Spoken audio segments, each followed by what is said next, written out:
because they are tools that terrorize our community. Fortunately, these bombs did not explode, although they certainly could have.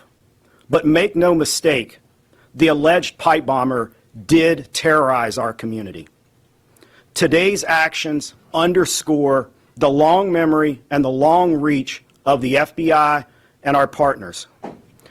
I know some people had given up on finding the perpetrator, but not the FBI and not our partners. We do not forget, we do not give up, and we do not relent. Though it had been nearly 5 years, our team continued to churn through massive amounts of data and tips that we used to identify this suspect.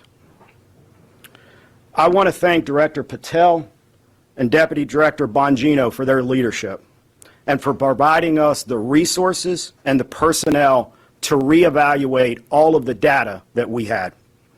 We dove into more than 3 million lines of data to come up with this suspect. Director Patel, Deputy Director Bongino, thank you for your support, thank you for your passion, and thank you for your investment in this investigation. From me, on behalf of the investigators, the Washington Field Office, and all of our partners, thank you. I'd also like to thank Judge Pirro. Judge, your team and you are absolutely amazing. You're the type of prosecutors and U.S. attorney that all of the investigators across the country want to work with. They're hard-nosed and they're aggressive, and thank you for that. I'd also like to thank the American public for providing tips and leads, not just on this case, but every day on cases across the country that are being solved by law enforcement. And finally, I want to commend all of the members of the Washington Field Office, and most specifically, the investigative team. Their diligence and persistence led to this arrest today, and they are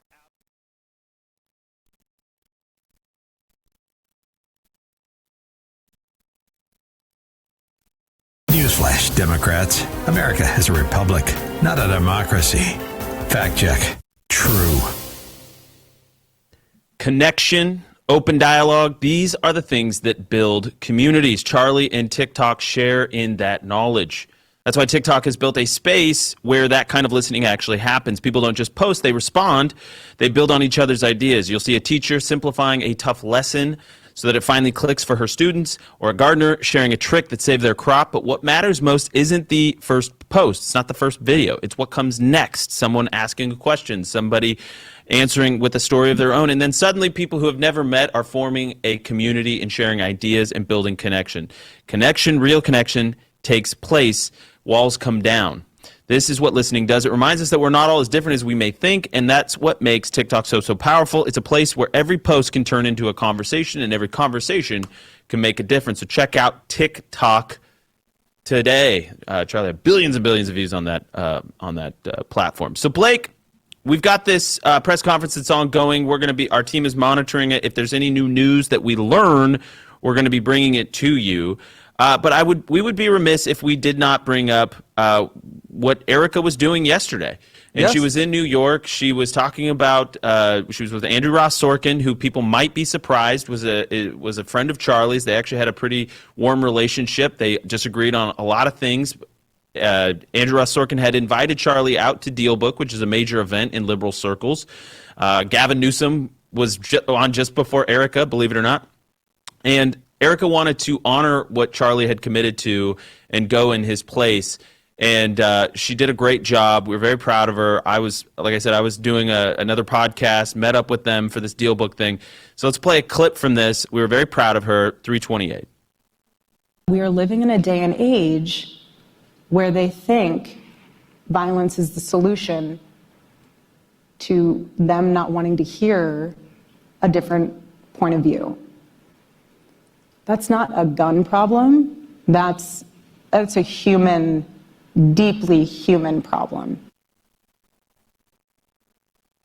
And, Blake, she got asked about all kinds of political questions, and I think Sorkin kind of threw stuff that, you know, other people hadn't asked her about, and I thought she handled it extraordinarily well with a lot of grace and composure. She did. I think she got into the personal dimension as well, talking about her life with Charlie. And I think this is probably what's gotten the most focus is this statement that she said. She talks basically about how Charlie helped get her out of the, call it the Boss Babe track in New York City. Let's play 324. I will be fully transparent. I was fully bought into the Boss Babe. I mean, I lived in Manhattan. Charlie essentially plucked me out of the New York City orbit and was like, no, I have a healthier way of viewing things and looking at life and things like that. And he was right. He was right. And I remember thinking, if I would have stayed on that path I was on, I would have lost out on some of the most beautiful moments of my life. Children, having a husband, being able to create and build something so incredible. Yeah, so there is a lot of that. I think the liberal media establishment is freaking out. Like, why did you invite Erica Kirk to tell women they shouldn't pursue a career? And that's not what she was saying. Charlie dragged a lot of people kicking and screaming from New York, from D.C., from California. It's dragged them out to the desert where it rains way more often than people say. And he built something amazing. I actually have a funny story about that. I was trying to get home. I'd been gone for 18 days trying to get back to my family after everything happened, and there was like torrential downpour. All the flights were canceled in Phoenix, and they were like, it's the most rain we've had in 7 years. And I was like, what the heck is happening? Like, I guess, you know, it was like a sign that Phoenix was the world's going to learn the truth. Phoenix is a fake desert. It rains all the time here. It rains a lot.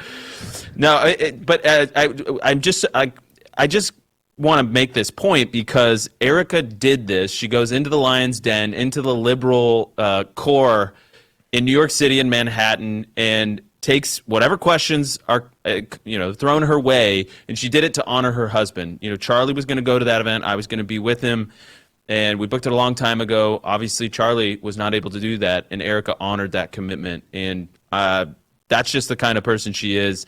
And I just couldn't say enough good things. And candidly, I felt like Andrew Ross Sorkin did a good job. He was not mean in any way. He was very warm and sympathetic to what Erica has gone through.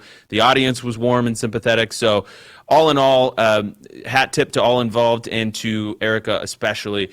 It has been an action-packed 2 hours. I'm going to keep my eyes on this press conference, and we'll be tweeting out anything that is newsworthy from it. Blake, we'll see you tomorrow. We got an AMA and more tomorrow at the Charlie Kirk Show. We'll see you then. See you tomorrow.